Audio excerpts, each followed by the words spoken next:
Rocco's been just an incredible, for really me and my wife to watch. His journey's been unbelievable. And I'll tell you, he is smashing anything that I ever done at this point in his life, where I was in that time. You're tuned in to the Ross Tucker Football Podcast, guiding your gridiron journey, none other than your host, former NFL lineman, Ross Tucker.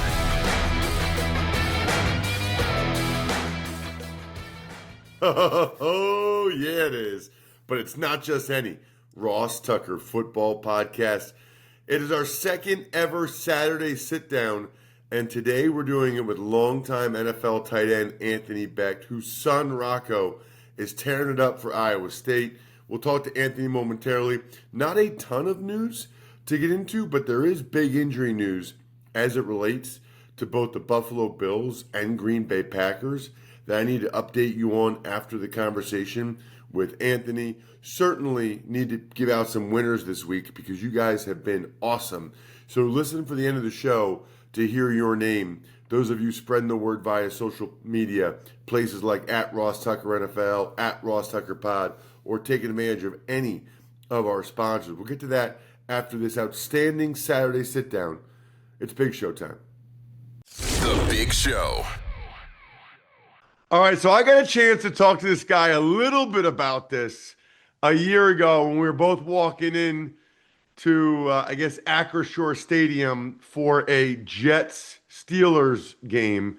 But I need to talk more about it because I think it's the coolest thing. His name's Anthony Becht. I think now maybe he's known as being Rocco Becht's dad, which is That's what I amazing. get. Yeah. Pretty cool for a guy that was a first-round pick that played a long time as a tight end in the NFL, most notably for the Jets, had a terrific NFL career. Philly guy, and guy I've known for a long time and admired for a long time. So, Anthony, appreciate the time. I'm just gonna start with this, man. I have two daughters. They're 12 and 13. So I will never really know, I guess, what this part of it's like. For those of you who don't know, Anthony's son, Rocco, is a multi-year starting quarterback for Iowa State. He's once again off to a terrific start, making the key plays late for the Cyclones to beat Kansas State in Dublin, Ireland, where Anthony better have had a zillion beers or I'll be mad at him. And then also beating the Iowa Hawkeyes last Saturday. What's it like, man? Just give me the facts. Well, it's good to see you, Ross. Obviously, followed your career for a long time, man. I mean, I feel like we've been kind of connected since you stopped playing and the media and all that. But yeah, I really appreciate that. Man, it's been awesome. I'll tell you, for myself, that's kind of really achieved so much in athletics, being a first round pick, playing a long time in the NFL, and you have kids and you push them or they get into sports, you don't really have the expectation levels or set those standards where, you just say, hey, you help them, you give them guidance and you let them go, and wherever they go and you roll with it. Well, Rocco's been just an incredible, for really me and my wife to watch. His journey's been unbelievable. And I'll tell you, he is smashing anything that I ever done at this point in his life, where I was in that time, because when I was at West Virginia, my junior year, I was still trying to figure it out. And I was only playing tight end, very easy, right? So, but yeah, it's been great. I mean, his growth, number one, he's at a great institution with a great head coach. I can't see Rocco playing anywhere else except Iowa State because of the culture and the staff that Matt Campbell has really put together. But man, he's carved out a really nice career so far, and he's still growing. He's still learning. He loves it. He's passionate, and he's pretty damn good. So it's been fun to watch him. All right, so you're in a really interesting spot because you played a long time in the NFL. You do broadcasting. You've done television, you've done radio, you coach. You're the head coach of the St. Louis team in the XFL, and obviously you have a parent. You're parenting. You have a child that's playing. I guess I'm curious, man. you kind of have every box that you can have on the football side of life. I don't think I'll ever do the coaching thing, and I'll never do I won't have a child, playing football. So I guess this is a tough thing to do, but can you kind of rank those in terms of, I know they're all awesome. I know they're all cool in different ways, but can you rank them in terms of like the coolest one? I know all four of them are cool, so you're not gonna offend anybody, Right. but what's like the coolest one of those four and why? And then go to the next one, the next one, the next one, Okay. because I can't live this. I'm living it vicariously through you. Yeah, I tell people all the time I have the best 365 for a year. I mean, my cycle's awesome, but listen, I would start obviously with Rocco and really my daughter too. She's at Florida State doing great things, but watching him play football, one thing I can tell you, I've never been nervous as a player, as an analyst, as a coach. Man, I'll tell you, it's tough sitting in the stands and your guy, he touches the ball every single play, and you want him to be healthy, and when he gets knocked down, you want him to get right up. It's very tense. I for some reason the cameras seem to find me every single week. I don't know, I'm just because I'm just a large human being or what, but I would hope that I get a little less of that. So I try to keep a pretty cool demeanor, but inside, man, it tears me apart, man. It's exciting but stressful because he's been such a good player and he's been exciting to watch and but he is my son, right? And you want the best from him. So that would say that's number one. Number two is coaching, man. I am all in on coaching right now. Just finished up my third season with the Battlehawks, and we've done a really good job there. I got a great staff. We got really good players. We've helped develop 20 plus 25 guys get into training camps in the NFL over the last 3 seasons. We've won close to 73% of our games, and I really do have, lofty goals for this profession. And where my feet are now is becoming and continuing to learn and grow as a head coach, as the Battlehawks head coach, and I love it. So, I think you say you'll never coach, but you also know, like, you have a lot of information, Ross. Like, we have a lot of information and knowledge to give, and I just couldn't hold it in anymore, man. I want to help players be great, not just on the field, but off the field. I just think there's a lot to offer. I've been through so much during my career. The next one, obviously, is probably my playing career, number three. Being a first round pick, playing for 12 seasons, and just playing for 4 or 5 great organizations, in particular the Jets and the Bucks. Just really awesome. I mean, I fulfilled everything. There was a time where I was released. I think it was year 10, and then I was able to get another year in after that with the Chiefs and really soaked that in, like walked out of the tunnel, like looked at the fans, heard the fans, smelled the grass. So I felt fulfilled and satisfied when I got that season because I was really going through my career and just playing ball and going like kind of in the motions of being a pro and you don't really soak it in. And the last thing, obviously, which is fun as well, is I get to call the Jets games every single week. It is a little bit of a travel deal, obviously those travel situations, but I got to go. The stipulation with the Jets was I'm not traveling with the team. I'm going to Rocco's games and I'll meet you at wherever you're at. So, coming off last year, they had a lot of primetime games and I was able to get to where I needed to go very easy. Now there's a lot of 1 o'clock games, for the Jets this year. So it gets to be a little bit of a tumultuous travel. But if that's the hardest thing I have to do, go see my son play and call Jets games. And after week one with the Jets, I'm pretty excited about calling Jets games right now. I think that I'm in a good space. So that's how I would rate it. I mean, but I'll tell you, man, and I get a couple weeks off in the summer. So it's like a semi-teacher schedule in the summer. So it's a pretty solid 365, Ross. I ain't gonna lie. Wait, hold on a second. So I got a million different things now. This could be 5 episodes, by the way, but I'm not going to do that to you. All right. You like coaching more than playing?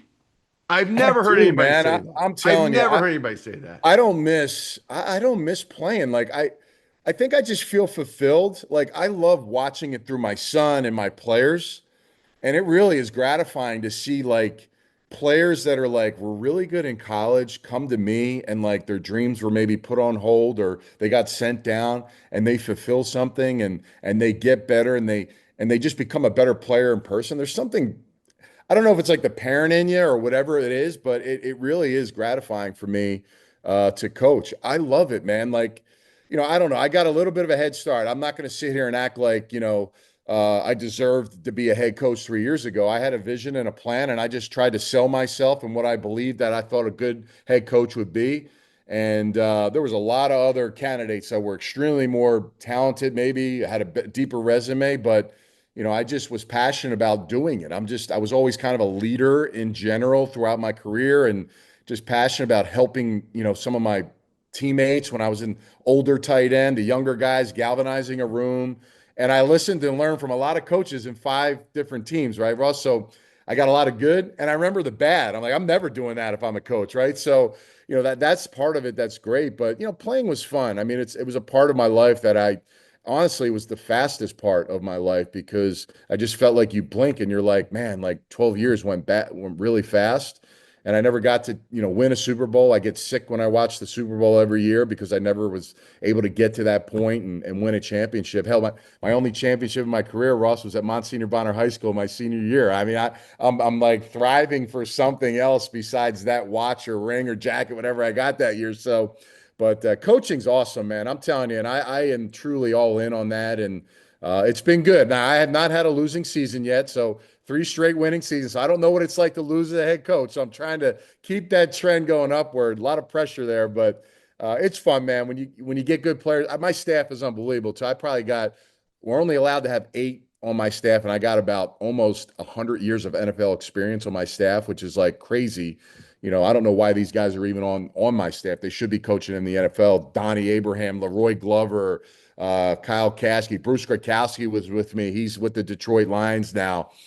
Just awesome, awesome dudes. That Chris Claiborne, you remember him? I mean, linebacker. These are dudes. Like, there's so much knowledge that gets dropped in our day-to-day meetings. I just sit back as a head coach, and I'm like, man, this is solid gold that my players get, and they love it. So, like I said, that's trying to trump. Maybe it's just because where I am in my career, but coaching over playing to me is kind of better, I think. 18 years of football. I had one championship junior year in high school. So I'm like right there with you. Um, so can you sleep the night before Rocco's games? Because I would not be able to. I don't think I would sleep the whole season. Like I think there's probably a reason why God gave me girls. I wouldn't even be able to breathe. Like my wife would have to check on me the night before, like they're playing Iowa. I would not be able to sleep the night before that game. Yeah, I'd say 2 years ago when he was his first time starting, I probably didn't sleep much, right? You're trying to kind of give him some pointers without making him nervous, but trusting the fact that, he can get it done. But, he was young. But now I sleep pretty well. Like he's good. Like I just when I hear him talk, like I guess like when we have conversations, it's not like I'm not pointing out things that I see or why like he already like we talk every day. Every day he calls, we talk, he calls me. I mean, it's the best relate. I'm so blessed to have it, but he leans on, but he says what I am already thinking or seeing. He knows and he just prepares so well week in and week out, man. He's got a great process, and it's kind of fun. I actually spent 2 weeks with Matt Campbell and the staff beginning of training camp, man. And I didn't go there to watch Rocco. I went there to learn how Matt does it and the staff and everything. Was working with the tight ends and the Taylor Mauser's the OC, but he's also the tight end coach, just lending a hand. And they got by the way, the 2 best tight end tandem in college football, and Gabe Burkle and Ben Bramer. But I sat in the back in the team meetings, and I just kind of get my eyes on where Rocco, man, this note taking and all the different things, man, that you're just like, I grind in the guys' heads as a coach now, and he's just on it, man. Like the little things we talk about, the body maintenance and the leadership and the way he works through his players and how he talks to them, just how you kind of use your platform to get guys to buy in, man. It's fun to watch, man. And I sleep well. I'll tell you, because I know he prepares at a high level. And it's more fun to watch him because he puts the work in, and it's been really cool. Okay, here's the other thing.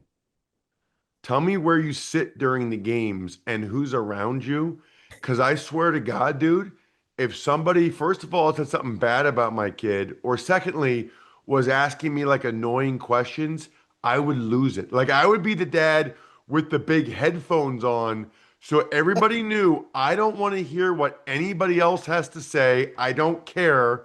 Like, where do you sit? Or I would just like stand on the sideline by myself. Where do you sit and how do you handle that? Yeah, so they put the families like 5 rows behind the 50-yard line. I can't do that. I need to be back.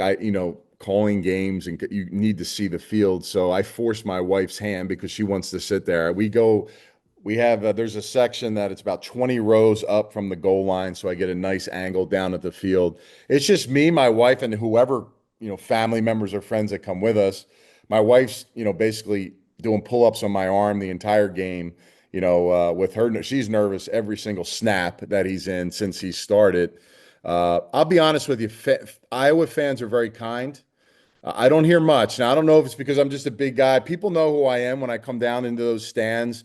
The Within like I'd say a 20-foot radius in a circle, like everybody kind of knows who I am and what's going on. So I can't even tell you, I don't hear bad things about my kid. Early on, when I was kind of mixed in, like his first year and things were, I was trying to figure it out. I maybe hear this or that, but people understand and know who I am. And obviously, Rocco is now proven, what he's done there heading into this third year. So, man, I'll tell you, it's not bad. Now, the questions or people asking me things, I'm a kind dude, Ross. Honestly, like if it's no one talks to me during a play, but timeouts or hey, why are we doing? What do you think about this? And I'm just hey, I just keep it 100 with everybody, man. I try to be a good dude, and but it is what it is. It comes with it, like I said, and hell, it's also to the other end. Like everybody's, oh, you're on TV again. I'm like, listen, man, I'm not trying to get on TV, man. I'm just sitting here minding my own business. I was like, if that's what they need to do to fill a damn show, then that's fine. But I'm no one bothers me. It's a good experience, and as long as your kid plays well, it's actually helpful. So Rocco's definitely doing that. Well, listen, you know the way it is. Like they're looking for storylines. You don't know if it's gonna be a close game, blowout, whatever. And there are people like if I'm watching the game with my wife, okay, I swear to you, Anthony, and she walks by and they showed you, that would be the only thing that would interest her. You know what I mean? Like if she'd walk by and I'd be like, Kara, look, this is Anthony Becht. Played when I played. His son's the quarterback. She'd be like, oh, really? She would want to watch and she'd want to see your reaction. She'd want to see your wife. Like, for people, she doesn't care about the football, but she cares about the family dynamic and what that would be like, you know? So I can see why they do that. I'm curious, man. Tell me about the XFL. Because I feel like, people that listen to my show or watch my show, it's all about NFL and whatever, but they're aware of the XFL, but that's about it. And it sounds like you're having a great experience with it. Just sell me on the XFL experience. Just tell me what it's like. Maybe you don't sell me on it. Just tell me what it's like. Yeah, well, yeah, when I got in, it was the XFL, and then we merged 2 years ago. Now it's the UFL, right? So Oh the yeah, U. yeah. Sorry, No, it's all. Yeah, I'm thinking no, about it's your email address. Your no, email no, address. it's the USFL and XFL combined. Now it's the UFL. Now we're getting rid of those things that complete. So the UFL is what it is. But man, it is an extraordinary league. I'll say this, Ross, man, like there are a lot of good players out there that just either they're missing a few things or they just need a little bit more work or they don't know how to be a pro or they just didn't get the reps that they could get in training camp or whatever it may be. And then we find these guys, man, and they are hungry. Like when I had my first team meeting, I'm like, I'm sitting there and I'm thinking to myself, like, what are these guys going to be like? Man, they are like locked in, pens, pads, like they want to learn. And when you bring a great staff, instant credibility to the room, these guys like want information. And that's great because, it's hard because we aren't a year-round deal, right? You know, we are end of February, we do a training camp for a month, and that's really when I see my players for the first time if they're not returning. And we get 30 days to build something, and then we play 10 weeks, and then there's 2 weeks of playoffs, and we're done if you get to the championship Father's Day weekend. So Again, it's all about development. It's all about how quickly you can advance and help these guys. It's about building a culture. And so, people, how do you build a culture in 30 days? Well, we have a formula, and it's worked. I mean, we've been in the conference championship 2 years in a row. We had the second best record year one, and because of a tiebreaker situation, we didn't make the playoffs and still had the second best record in the league. So I think number one, ownership has been great. We have Fox as an owner. We have Redbird Capital, Danny Garcia, and Dwayne The Rock Johnson. And then we have a new owner, Mike Rapoli, who you've known him with vitamin water and selling body armor. I mean, the guy's a billionaire. He loves horse racing. That's his big thing now. He's now in this thing, and I have not spoken to him yet. I have not dealt with him directly, but man, this guy's got some juice and energy. We have a great platform on Fox, ESPN, and ABC. So you think about these players get to play on Friday, Saturday, Sunday in front of, we average about anywhere between 750 to a million viewers on these stations. So we're beating hockey regular season, some NBA regular season games. So these guys get a great chance. It's great for officials. It's great for our players. It's great for our coaches to get the experience that they want. And again, we take it very seriously.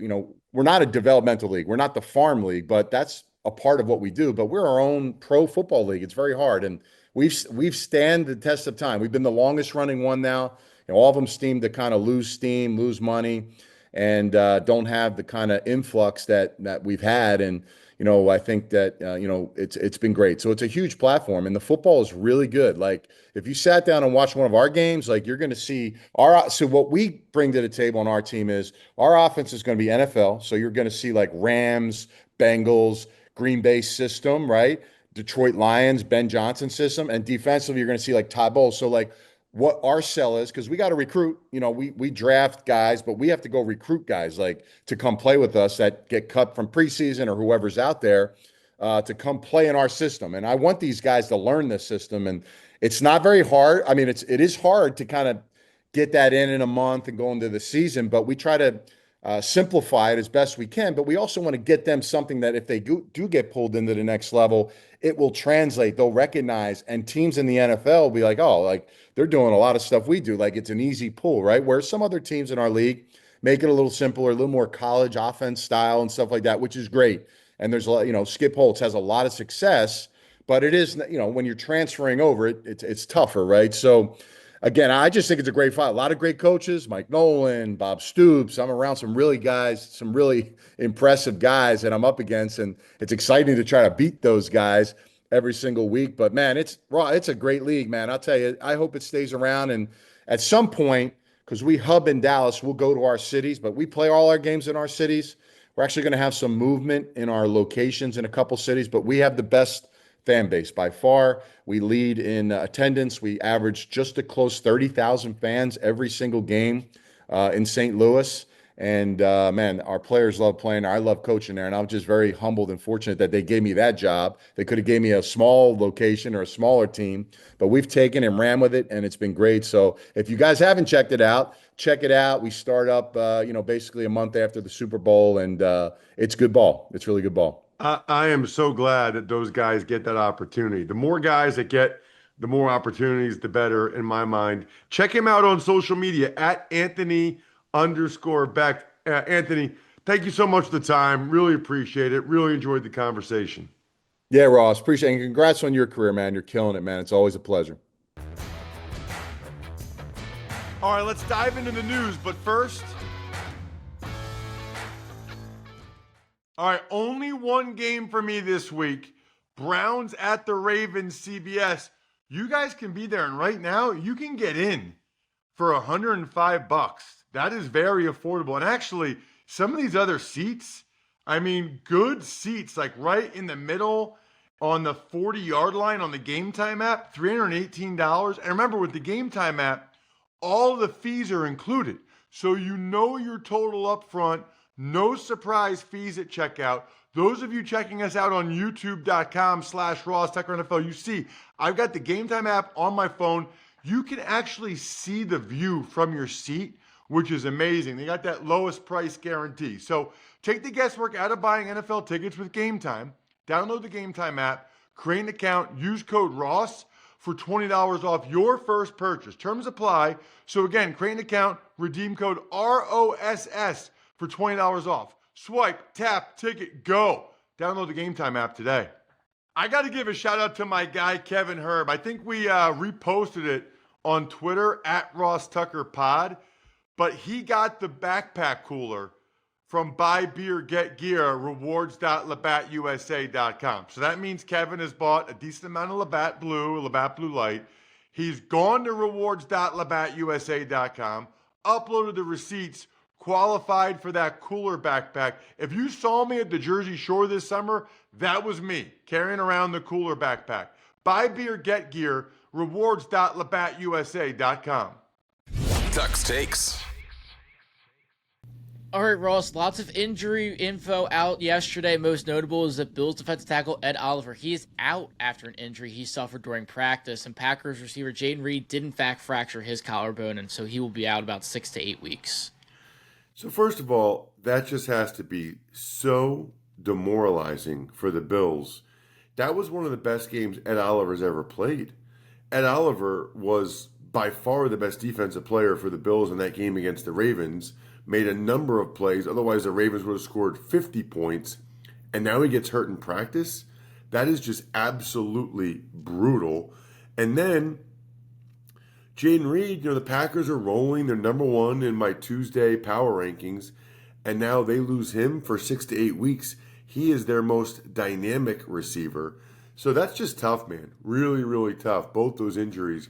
For those two of the top 5 teams in the NFL, I thought it was worthy of mentioning here on a Saturday sit-down. In terms of winners, I love Butch Chatfield. He replied to an at Ross Tucker Pod post and said Greg Cosell is the best. Matt Mullen not only sent me a picture of him drinking Labatt, he sent me his rewards.labattusa.com points chart. He's got 70 points he's racked up so far. So, Matt, that's amazing.